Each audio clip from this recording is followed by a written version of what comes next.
Salam alaikum wa rahmatullahi ta'ala wa barakatuh. Bienvenue dans les sagesses du Jumu'ah.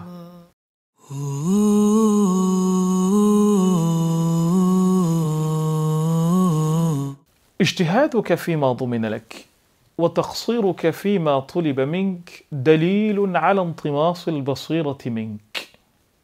Œuvrer dans ce qui t'est pris en charge et négliger ce qui t'est demandé est la preuve de l'effacement et de la disparition de la perspicacité chez toi. Cette sagesse nous apprend que l'homme, en réalité, a devant lui deux choses.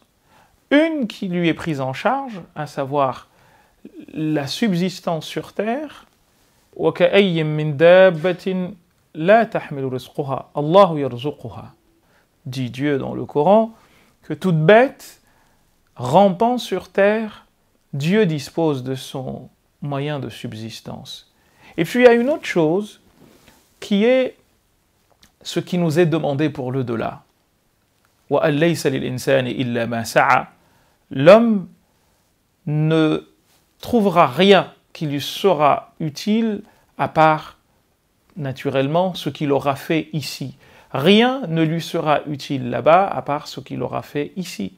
Nous avons là ces deux pratiques, ces deux situations, ou plutôt ces deux options qui s'offrent à nous. Ibn Ata'illah nous dit que nous travaillons pour ce qui nous est pris en charge, à savoir ce par quoi nous allons vivre, sans pour autant nous emmener à nous résigner à rester oisifs, mais surexploiter, n'est-ce pas, surinvestir dans ce domaine qui est celui du travail et négliger complètement l'autre côté qui est celui du travail pour notre demain, notre futur, eh bien, il dit, c'est la preuve que nous avons perdu en perspicacité. Car voyez-vous, le prophète sallallahu alayhi wa sallam nous dit dans un très beau hadith, Al-Kayyisu, le plus intelligent, Man dana nafsahu, est celui qui s'ausculte, wa amila lima ba'da al-maut, et œuvre pour ce qu'il y a après la mort. Un autre propos du prophète sallallahu alayhi wa sallam nous dit, Irtanim khamsan qabila khams, profite de 5 choses avant 5 autres choses, parmi lesquelles, eh bien, hayataka qabila mautik, ta vie avant ta mort. Donc nous sommes là pour préparer l'au-delà, sans pour autant nous emmener ou nous appeler à négliger notre vie ici. وَابْتَغْ فِيمَا أَتَاكَ اللَّهُ الدَّارَ الْآخِرَةَ. Cherche à travers ce que Dieu t'a donné, la maison dernière, وَلَا تَنْسَ نَصِيبَكَ مِنَ الدُّنْيَا, et n'oublie guère ta part dans ce bas monde. Donc voyez-vous, il nous est demandé de jouer, n'est-ce pas, à un jeu d'équilibriste. Ne pas trop pencher dans un sens davantage que dans un autre.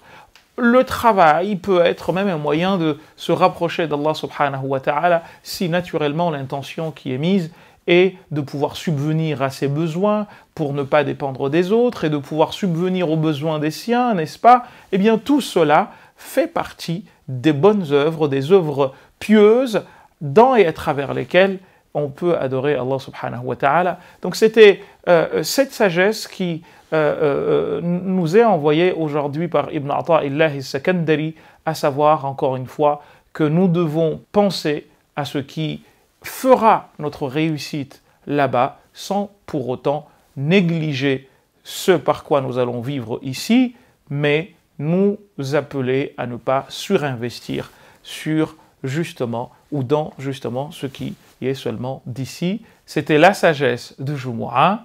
N'hésitez pas à la partager, à débattre autour d'elle et surtout à vous l'approprier. À vendredi prochain. Wassalamu alaikum wa rahmatullahi ta'ala wa barakatuh.